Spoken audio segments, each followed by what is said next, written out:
what she told me when I texted her, "How is your womb? Is there a baby in there?" She said, "There used to be."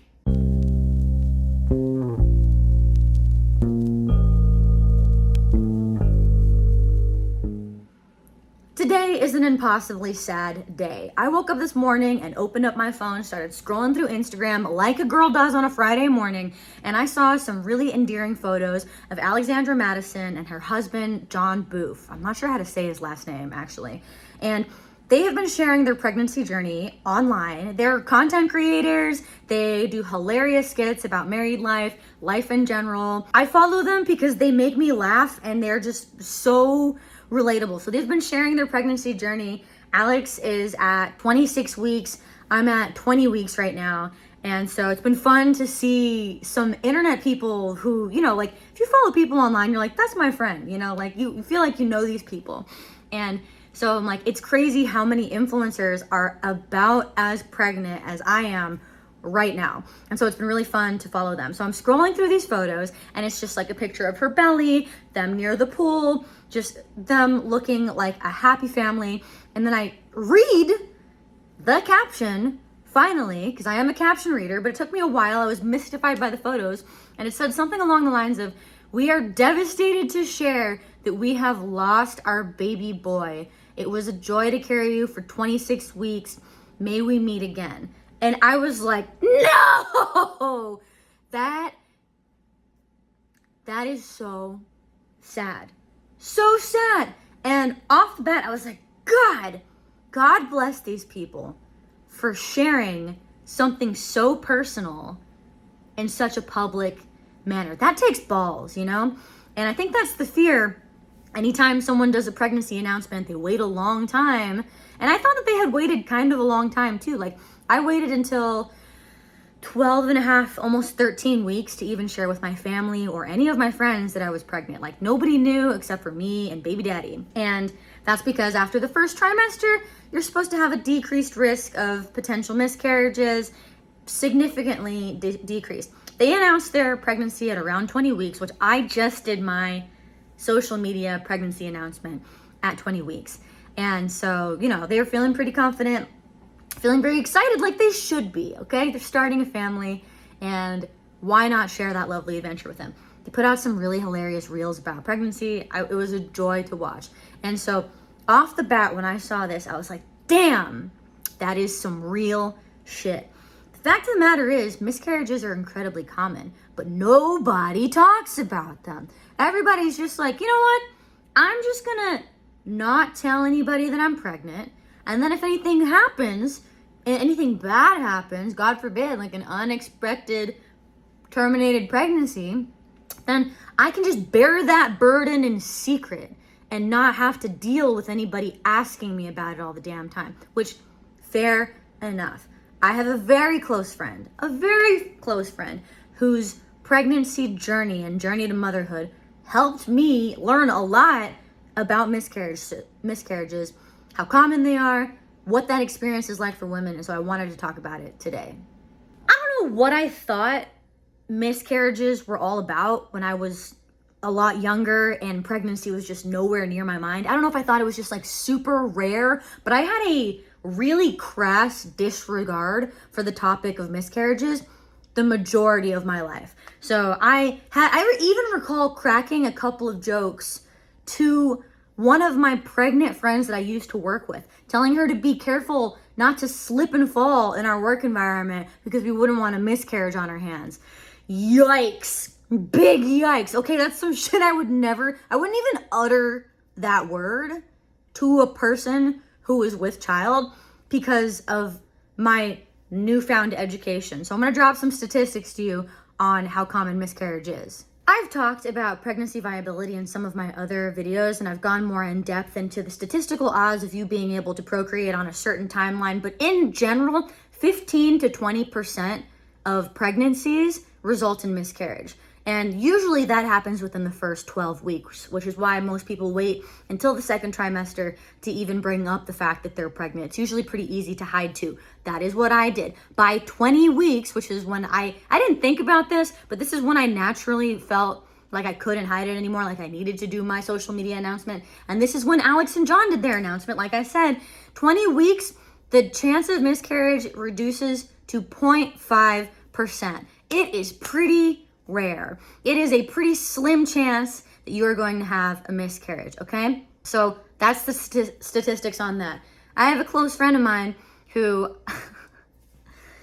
this is so embarrassing. Like I said, I used to be really ignorant on pregnancy and miscarriage. So this is how I found out about one of my close friends' multiple miscarriages. Wish I could put my foot in my mouth right now, but let me just tell you how this story went down. So I've been friends with this girl for, 5, 6, 7, 8 years. So I have no idea. A long time, a big chunk of my life. The majority of the time that I have lived in the great state of Tennessee, I have been friends with this woman. And she got married a couple years ago. And like you do when you're in your early 30s and you've been married for a while, people are like, when you gonna have that baby? When you gonna pop out a human being? When you gonna join Team Breeder? Or whatever people obnoxiously say when they're trying to just find a reason to be excited about your future.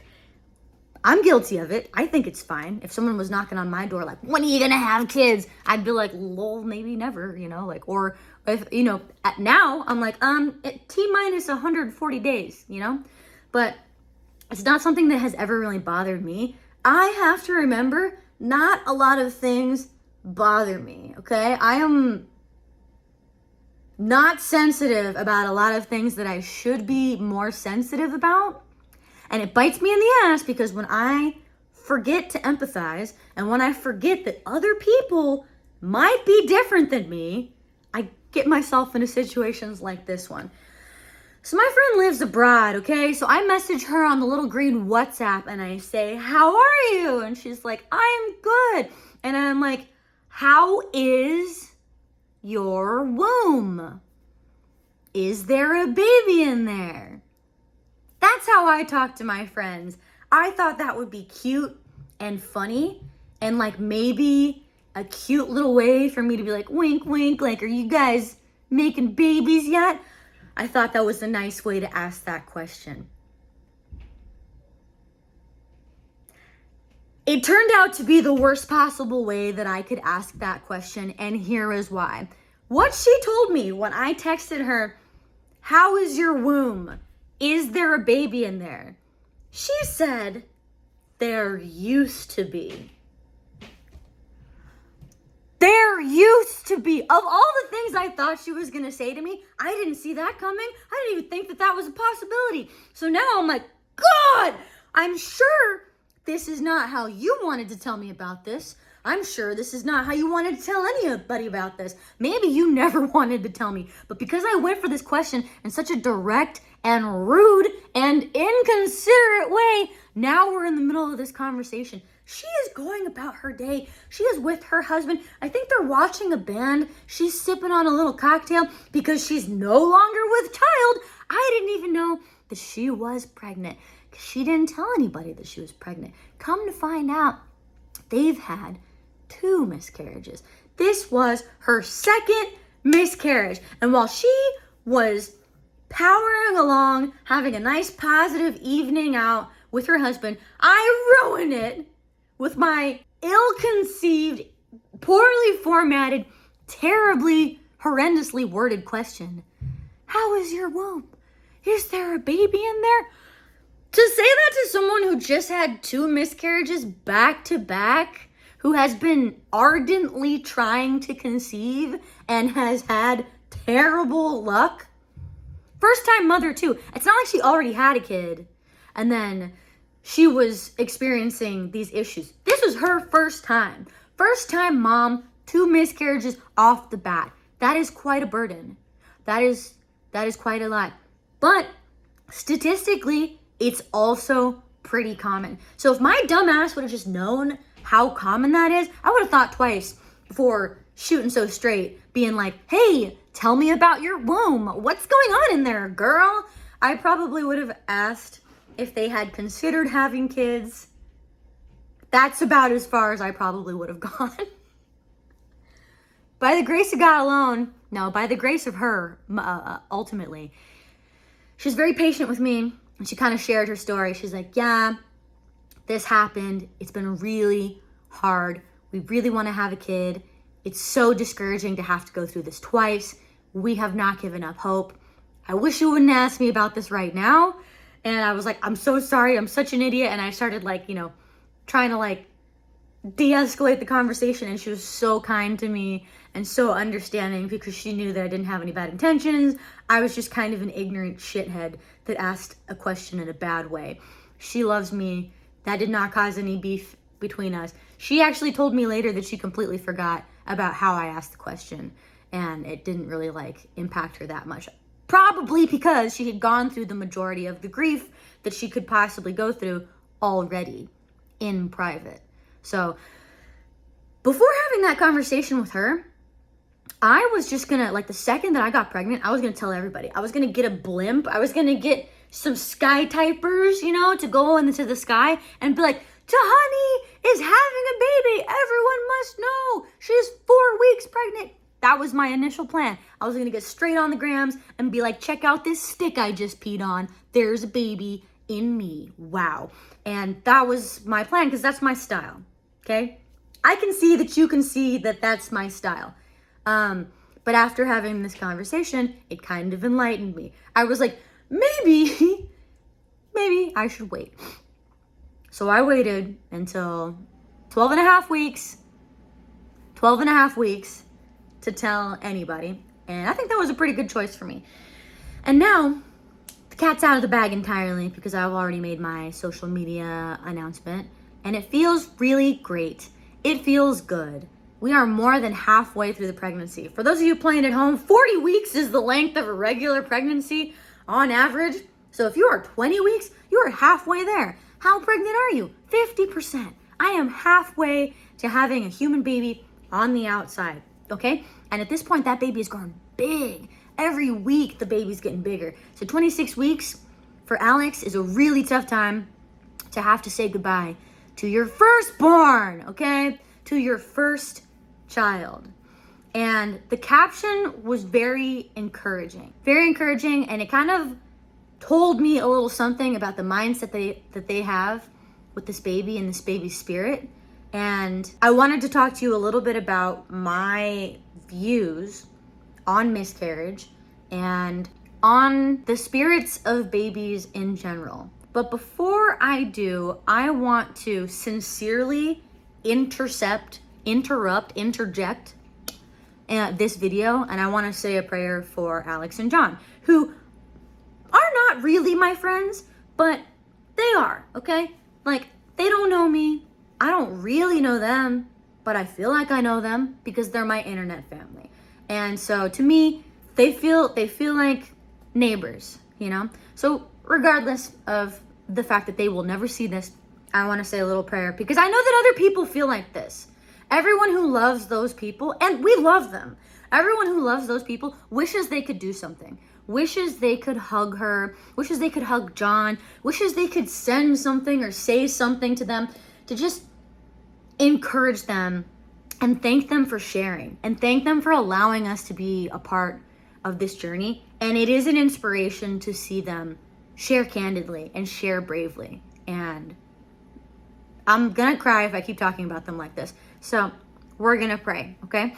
Pray to whomever, or just watch me get it all out here. Dear Heavenly Father, today I want to lift up our internet friends, Alex and John. They have just gone through a devastating loss that no one can really understand. A miscarriage is something that feels so unfair. It makes people feel all kinds of weird feelings on the inside, like feelings of responsibility and guilt, and then confusion, and then dark, awful feelings. And I don't want Alex to have to go through any of that. I know she's strong, but she also deserves our love and our prayers to be sent her way. Please send our love and your love, Lord, over to that family and heal their hearts. They uplift so many of us and fill so many of us out here, fill our hearts with joy every day with the content that they post and just by being themselves. And I know that if we could we would all give them big hugs right now. Give them the wisdom to take care of themselves during this time. Give them the peace to at least sleep at night and to rest through this process. Give them the patience to take as long as it takes to heal from this, even if that means that a little piece of them is in mourning for the rest of their life. Give them patience. Give them the strength to overcome what probably seems very impossible right now, and give them the faith to hold each other dear, and hopefully to reach out to you as well and to friends and family for strength, peace, wisdom during this time. Give Jon the courage to comfort his wife, even though no one is qualified to do that on planet Earth. And give Alex the grace to be patient with him when he inevitably does his best but falls short, because I'm not sure anyone can comfort a mother who goes through this except for the Lord. So, all the mothers everywhere that are watching this that are pregnant, we are so grateful for our babies. We're so grateful for these experiences. And we are so grateful for the women who go through these terrible, tough experiences and who have the courage to share their experiences with us. If anything, it just makes the miracle of life that much more significant. It makes our sisterhood that much more significant, the sisterhood between mothers everywhere. And we just pray that you bring peace back into their household, and that they can have another kid, and that they don't give up, and that Alex gets to be the mother that she deserves to be.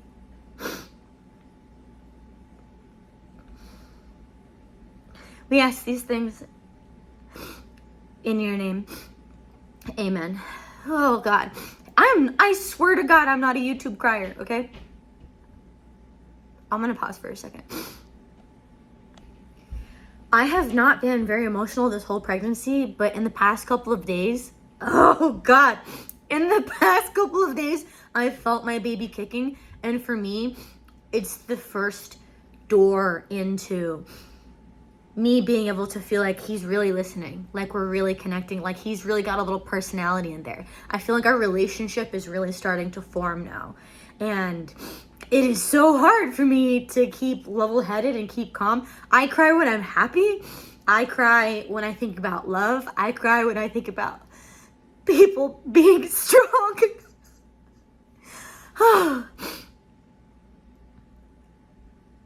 I thought that like the early first trimester was when people would be all emotional and cry a lot, but it's the second trimester for me. So yeah, God, I'm not sorry for crying. It is what it is. We all feel this way. Alex and Jon, you're an inspiration, sending our hearts your way. I sincerely wish you guys all the love in the world, and I know that God has good things in store for you and your family. I don't even know how to like calm myself. I'm gonna pause again. Hold on. What do you say to someone who has gone through a miscarriage? Probably nothing. I think if you say something, say, hey, I just wanted to reach out. I love you so much. Sending my love your way. If you want to talk about anything at all, give me a call. I'm here anytime. Something along those lines. I wouldn't address it directly, but I would say, hey, I'm thinking about you. I love you. Give me a call if you'd like to catch up and talk about anything at all. That's probably the best way to go about it. It's probably the best way to go about it. And if you're asking someone how their conception journey is going, just say, I'm curious about if you guys have considered having kids or not. I would keep it really broad, really hands-off, Give them the option to keep their journey private if they would like. I am not this kind of person. For me, that's not the right solution. For me, I want someone to text me and be like, how's your womb? Okay? That's not the right way to talk to most people, apparently, is what I have learned. Okay, yes, two things. There's two things that I wanted to share. Number one is an excerpt from the book Spirit Babies. Who's the author? Walter Makichen is the author of the book Spirit Babies, which is a book that I found very uplifting and encouraging. So I'm Christian, okay? I believe in the Bible, and I believe in the Bible pretty much verbatim. But I also believe that there are a lot of things that are not directly addressed in the Bible, especially things relating to modern day, despite the fact that the book is timeless, that I think can also be true and coexist with the Bible. For example, I have absolutely no problem believing in all things science. I don't think that science and the Bible, are mutually exclusive. I think that they can go hand in hand without having to do any sort of mind bending or rewriting of the Bible. So on top of science, I also think that there are a lot of unknown elements to spirits and spirituality out there. I'm not the kind of person who practices witchcraft. I'm not the kind of person who charges crystals and tries to heal myself with them. But I think that there's a lot about spirits and spirituality that is above and beyond what any of us can comprehend. And some of the things mentioned in the book Spirit Babies touches on some possibilities of how things could work behind the scenes in a spirit realm that we know very little about. I recommended this book to a friend, and just because the title was Spirit Babies, she was like, well, I'm religious, so I can't really read that because it goes against my religion. I didn't open the book, I didn't read the table of contents, but the title alone lets me know that that is not for me. And I thought that was a bummer. I would maybe spend more than maybe like 2 to 5% more time than that before you just cat slap this book off your coffee table and onto the floor. I thought it was extremely worthwhile. And for anyone, especially those that are afraid of the conception journey, are afraid of motherhood, are afraid of carrying a child, this is a hugely empowering book. And in the book, it talks about how all of us have a spirit. When we come to earth, religious people believe this. You have your body, and then you have your soul. And when you die, your soul goes somewhere. This book talks a little bit about what happens to your soul before it connects with your body. Many philosophically make the argument that it's not that your spirit is in your body. The spirit is the timeless thing that comes from God, the creator, or the great beyond. And then once your body comes into existence, that is where your spirit lives. So kind of your body is in your spirit. It's a vessel, it's a vehicle for your spirit. And it talks about a lot of really positive mindsets you can have when tragedy strikes. What if you're struggling to conceive?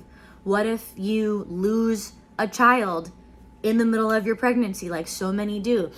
Do you ever get to reconnect with that spirit? Is that as far as the spirit was supposed to go? Or does that spirit come back to you and your next baby that's actually born? What about abortion? What if you have an abortion when you're younger and then later on in life you want to become a mother? Do you still get to connect with that original spirit that was lost due to the abortion? All these crazy questions, and I'm kind of doing a terrible job selling it. Read the first chapter of the book, maybe the first 2. It'll blow your mind, especially if you're serious about having kids. They have an entire section on miscarriage. Having read it before going in to pregnancy, I loved it. I think that it could still be comforting if you read it after a miscarriage, or if you read it after you have your first child or first 2 children or however many. I think it's helpful to read. And if you don't want to read it in a literal sense, you can read it as though it's poetry and it's symbolic, and I think it can still be very uplifting to you. If this is not your cup of tea, fear not. I have another resource that I want to share with you. This has less to do with spirits and with babies and with children and has everything to do with grief. Stand by. This song is called Waves of Sorrow. This is a song that was made by the one and only DJ Akira the Don. He has an album called The Path that features lectures from Jocko Willink, who, if you don't know who Jocko Willink is, it's worth giving him a YouTube search. I'm gonna just read the lyrics to this song because it's one of the greatest tools I've ever incorporated into my recovering from grief and living with grief and surviving grief toolkit. And it's a weapon I use to fight against the dark times, and it really helps me a lot, so maybe it'll help someone else out there. I will link the actual song itself, so if you want to hear this, it's way better in song form, but I'm just going to read you the lyrics, and if it resonates with you, then check out the song on Spotify or on YouTube. All right, I take it back. Me reading this does not hit. It has to come from the original person who said it first, so I am going to summarize for you. Basically, this song, Waves of Sorrow, talks about how when you are grieving the loss of a loved one, we are not taught how to deal with that. There is no social protocol. There's no children's book or no lesson in school that has taught us how to deal with the loss of a loved one, let alone a child, okay? So this song talks about how when you are going through grief, it's going to come in waves. It's going to feel like an onslaught, like you are in the open ocean and wave after wave is hitting you. You won't even know that it's waves because it's going to feel so continuous. You're going to feel like you're drowning and like everything is so heavy and like you're never going to get a breath of air. And then over time, there's going to be a little light, a little something that for a split second, you get a break from those waves that are just beating you down, those waves of sorrow. And for a split second, maybe you have a happy memory of them. Maybe you have a happy memory or a happy feeling about something that has nothing to do with them. And for a split second, you can breathe. And then another wave of sorrow is going to come again. And over time, these waves are going to slow down. They're going to be further apart. And the healing process is a lot like that. So the song talks about how over time those waves are not ever going to stop. You're probably never going to not feel sad about this thing, but you will get to a point where you can breathe again. Maybe you can do things again. Maybe now, instead of every minute just being pain and suffering, now you can make it 5 minutes without thinking about that. Maybe you can make it a whole day. Maybe you can make it a week without being hit with a wave of sorrow. And something that happens is that once you don't feel those waves anymore, you think that you've betrayed that person in some way. How could you make it this long without thinking about them, without caring about them, without crying for them? And then in those times, you have to ask yourself, if they could see me now, if they were here with me, how would they want me to act? You are not dishonoring them by finding ways to carry on. You are honoring them by carrying on as they would have liked you to. So that was probably the worst summary of all time. Please, please, please click the link to this. Listen to this song. If you don't need it now, you will need it at some point. If you have a long life, this is unfortunately a part of it. Sorrow, grief, loss, it's a part of life. And again, I just want to say how amazing and how brave it is of this couple to share their loss with us so that we may be reminded of our blessings and reminded that you can survive things like this. I don't expect it's going to be bearable. I don't expect it's going to be overcomable for them for a while. But they're going to do it. I know they're going to do it. I know they are going to make it through this time. And I know that Alex is going to have the family that she deserves. And so is John very soon. And I'm happy that they have each other. And I hope in some weird way that having all of us helps too, because I know I'm not the only fan of them. I know I'm not. This has really been a wild ride of a video. I do not know what direction I was going in when I started this video. There were some things on my heart. I wanted to share them with you. Something else that I haven't mentioned that I wanted to mention is coming to me now, and I want to address it. There was a piece of me, and this is so embarrassing to say, there was a piece of me that when I heard this news of this couple that tragically lost their child, defensively was like, well, there must have been some reason. Well, I wonder how they were handling the pregnancy. I wonder what prenatals she was on. I wonder if she was resting enough. I wonder if they had a stressful environment. I wonder if she worked too much. Okay? I am ashamed to admit that these were the things going through my head, and I'm going to tell you where it comes from, because if you are pregnant right now and these are some of the things that are going through your head, you might be like, what is wrong with me? Why would I even think that? I know why I thought that. It's not because I'm like carrying on like the judgmental legacy of women from all of history, okay? I feel like there's some generational toxicity that gets passed down from females, and it's not just females judging females, pointing the finger, I'm better than you. This is exactly where this comes from. When I heard about their miscarriage, and I was like, well, I wonder if they did the best they could. That comes from my fear, my knowledge, and my understanding that this could happen to anyone. And it doesn't need a reason to happen. There are so many things outside of your control when it comes to creating a life. Most miscarriages have no explanation. Maybe you can say that it's genetics. You can't control that. Maybe somebody got sick. I guarantee if you could have avoided that, you would have. I know that every mother out there, every mother, 99.9% of mothers who are intentionally trying to start a family are doing the absolute best that they can. And despite all that, even if you do everything perfect, you have your diet down to a T, you are on the most expensive prenatals known to man, you're healthy then, you're healthy now, you're exercising but not too much, you're resting but not too much, you're peaceful, there's no stress in your life, maybe you quit your job because you really wanted to have just the most zen pregnancy of all time. That does not make you safe. And that is terrifying. And that is where my judgy thoughts jumped out of my body because I wanted there to be a reason. The fact of the matter is, there probably wasn't. So, if you find yourself in a situation where someone tells you of their terrible loss and you're like, well, maybe they were not perfect people. And you're like, what the fuck is wrong with me? Why am I assuming that they did something wrong? Why am I assuming that they did something wrong? Why am I assuming that this was avoidable? It's because you would love for it to be avoidable. I would love for all miscarriage to be avoidable. And that's a defense mechanism. So I am ashamed to admit that some piece of me way, way, way on the inside was like, well, why did that happen? And tried to assign blame to Alex or John or the environment or whatever. Truth is, that can just happen. So if it happens to you, please cut yourself a break. Cut yourself the biggest break forever because you didn't want this.